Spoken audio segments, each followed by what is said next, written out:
Tras haber triunfado en el mercado portátil, sin arrebatarle el primer puesto de aquel mercado a Nintendo, Sony no se quedaba quieta y ya preparaba los detalles para su tercera PlayStation. La intención de Sony en esta tercera iteración sería continuar con la racha de éxitos que llevaban desde el lanzamiento de la PlayStation original en 1994, pero también sería construir la consola de videojuegos más poderosa de la historia hasta ese entonces. El discurso de Sony sonaba bastante interesante, pero su aplicación conllevaría muchos contrastes.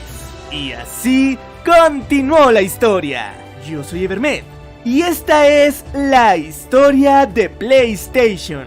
Novena parte. ¡Comenzamos!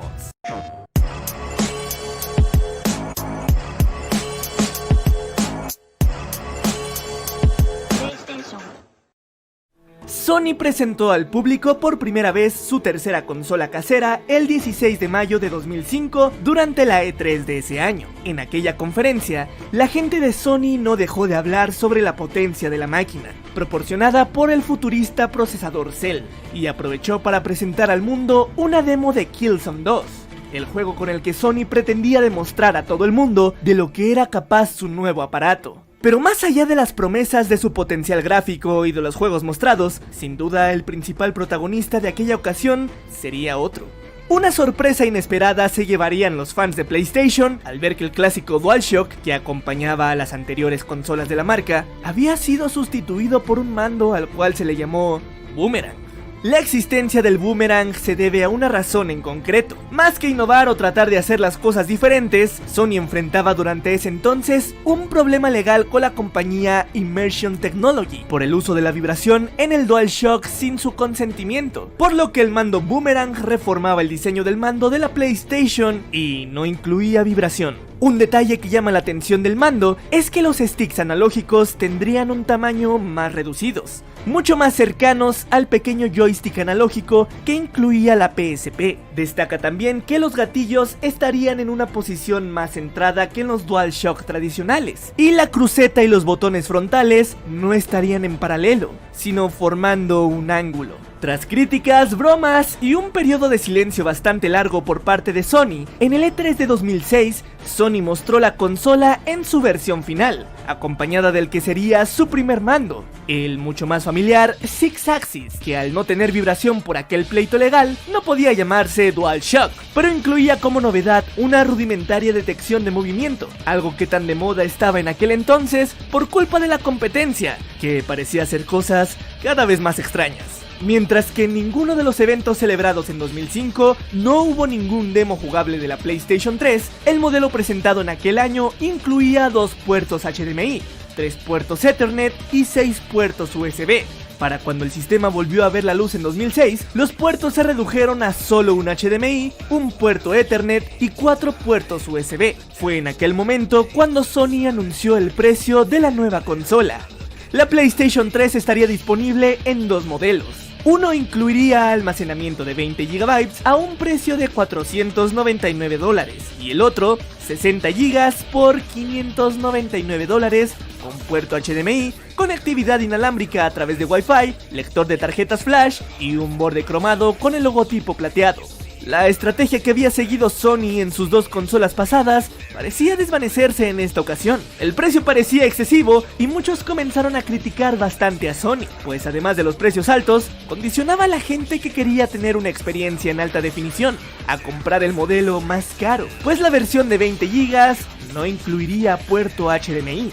Sony hizo caso a las críticas, o al menos a este señalamiento en concreto, pues pocos meses después, durante el Tokyo Game Show, se anunció que el puerto HDMI también se incluiría en la versión de 20 GB. Durante la conferencia también anunciaron la reducción de más de 20% del precio de este modelo, y que el modelo de 60 GB tendría un esquema de precios abierto en Japón. Finalmente, el lanzamiento de la PlayStation 3 se dio el 11 de noviembre de 2006 en Japón, vendiendo poco más de 81,000 consolas durante sus primeras 24 horas. 6 días después, la consola sería lanzada en Estados Unidos, en un lanzamiento manchado de sangre. reportes de asaltos a punta de pistola, balaceras desde un vehículo con pistolas de aire comprimido y una pelea de 60 personas que querían llevarse uno de los 10 sistemas que se tenían en existencia en una tienda, llenaron los titulares de todo el mundo. Aunque la consola se lanzaría de forma mundial el mismo día en noviembre, de último minuto, Europa tuvo que esperar para el lanzamiento de la consola hasta el mes de marzo de 2007. Debido a la escasez de componentes para la fabricación de lectores Blu-ray. A pesar del enojo de los usuarios, la consola logró vender alrededor de 600,000 unidades durante sus primeros días. Sin embargo, la sensación que estaba dejando la consola era bastante distinta a la de sus dos antecesoras. El lanzamiento fue nada menos que un desastre. La consola era demasiado cara y poco apelaba a las necesidades de los consumidores. Muchos comenzaron a argumentar que la PlayStation 3 era la manifestación más pura de arrogancia por parte de Sony, quienes pensaban que a esas alturas no podían hacer nada malo. Pero además del precio exorbitante, la realidad era que en ningún momento Sony pudo demostrar que su consola era considerablemente más potente que la Xbox 360 como tanto lo anunciaron. Muchos desarrolladores argumentaron que desarrollar para la PlayStation 3 era bastante complicado y decidieron centrar sus desarrollos en la plataforma de Microsoft, la cual era mucho más accesible, para luego portear su trabajo a la consola de Sony, con lo que nunca se podría demostrar en verdad el poder del tan aclamado chip Cell. Un ejemplo claro se pudo observar con el lanzamiento de Assassin's Creed. El videojuego de sigilo estrella de Ubisoft se presentó como una exclusiva de PlayStation 3, pero para su lanzamiento en 2007, finalmente resultó ser un juego multiplataforma, también lanzado para Xbox 360. Y la diferencia en cuanto al rendimiento de ambas entregas no ponía a la consola de Sony en un lugar privilegiado. Sony se encontraba bastante disperso y Microsoft aprovechó el momento para lentamente tomar el liderazgo de la generación y robarse la atención de varias desarrolladoras. Rockstar se encontraba a punto de lanzar su tan esperado Grand Theft Auto 4, el cual públicamente habían mencionado que se había retrasado debido a la complejidad que presentaba desarrollar para PlayStation 3, mientras que Devil May Cry 4, Tekken y Final Fantasy, marcas asociadas a PlayStation, también daban el salto a la Xbox 360. Pero Sony no se quedó de brazos cruzados y comenzaron a trabajar en un portafolio de productos propios diseñados para contrarrestar el aumento de juegos multiplataforma. A finales de 2007, Naughty Dog volvería a ser quien daría un respiro a Sony con Uncharted. Pocos hubieran pensado que al final Nathan Drake se convertiría en todo un ícono de los videojuegos. Ese mismo año, Phil Harrison reveló Little Big Planet, un juego que presentó el concepto de jugar, crear y compartir, y se presentaba PlayStation Home, una plataforma revolucionaria para jugar en línea con mucha interacción social.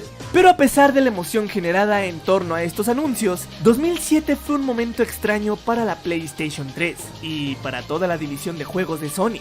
PS3 no lograba despegar debido a su alto precio, y el viejo rey había regresado para reclamar su trono arrebatado. Nintendo había logrado romper la industria con un concepto diferente. La Nintendo Wii estaba haciendo pedazos al monstruo tecnológico que era PlayStation 3, con unos gráficos que muchos consideraban de risa, al mismo tiempo que Microsoft lanzaba Halo 3, y los videojugadores cada vez más se volcaban del lado de Xbox 360. El reinado de Sony había terminado, y había mucho por recomponer, pero esa es una historia que veremos en la próxima parte. Yo soy Evermed, hasta la próxima.